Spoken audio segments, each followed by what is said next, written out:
Évangile de Jésus-Christ selon saint Luc.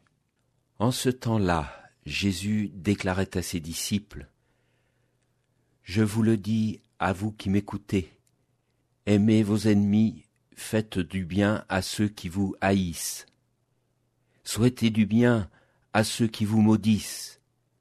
Priez pour ceux qui vous calomnient. À celui qui te frappe sur une joue, présente l'autre joue. À celui qui te prend ton manteau, ne refuse pas ta tunique. Donne à quiconque te demande, et à qui prend ton bien, ne le réclame pas. Ce que vous voulez que les autres fassent pour vous, faites-le aussi pour eux. Si vous aimez ceux qui vous aiment, quelle reconnaissance méritez-vous ? Même les pécheurs aiment ceux qui les aiment. Si vous faites du bien à ceux qui vous en font, quelle reconnaissance méritez-vous ? Même les pécheurs en font autant.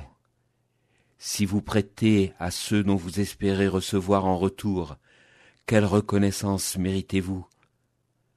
Même les pécheurs prêtent aux pécheurs pour qu'on leur rende l'équivalent. Au contraire, aimez vos ennemis, faites du bien et prêtez sans rien espérer en retour.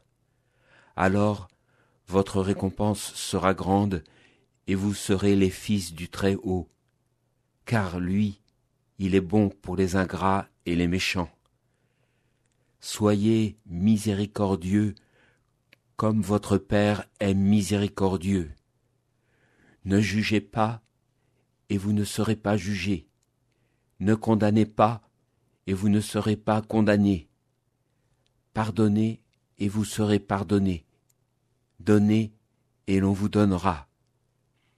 C'est une mesure bien pleine, tassée, secouée, débordante, qui sera versée dans le pan de votre vêtement.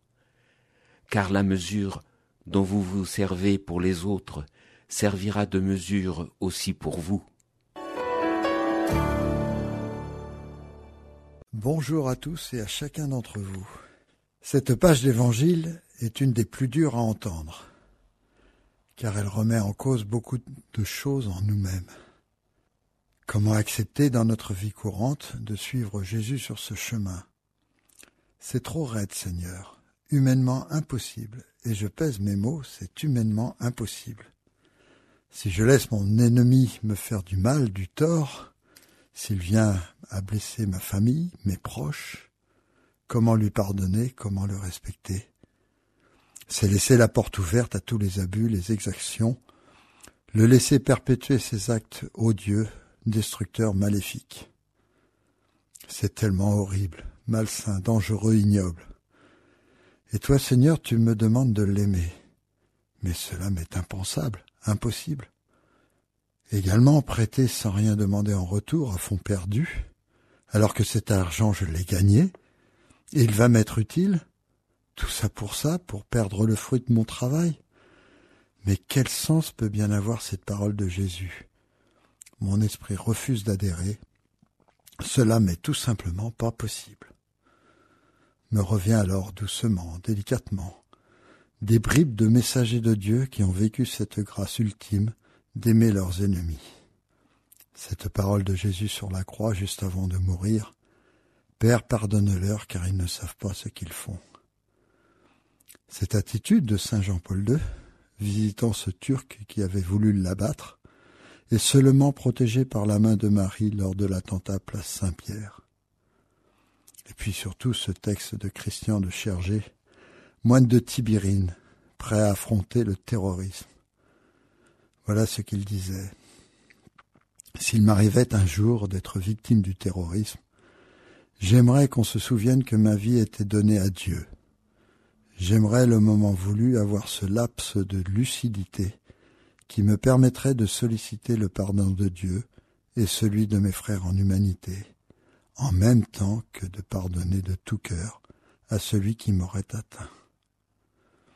Et toi aussi, l'ami de la dernière minute, qui n'aura pas su ce que tu faisais. Oui, pour toi aussi, je le veux, ce merci, et cet adieu envisagé de toi. Et qu'il nous soit donné de nous retrouver larrons heureux en paradis, s'il plaît à Dieu, notre Père, à tous deux. Amen, Inch'Allah. Et puis aussi cette réaction de David refusant de tuer Saül, qui cherchait à le faire périr, et pourtant il était en position de le faire. Alors Seigneur, honnêtement, je me sens incapable de suivre ce commandement, humainement parlant. Seul passer de l'humain au divin, croire en l'amour de Dieu, à qui rien n'est impossible, me fait espérer une grâce particulière si ce moment arrive dans ma vie. Autant je crois que l'amour va jusque-là, autant je mesure la marche d'espérance qu'il me reste à gravir. Viens Seigneur au secours de notre manque de foi. Amen. L'évangile du jour était commenté par Jean-Philippe Guillaumont, diacre permanent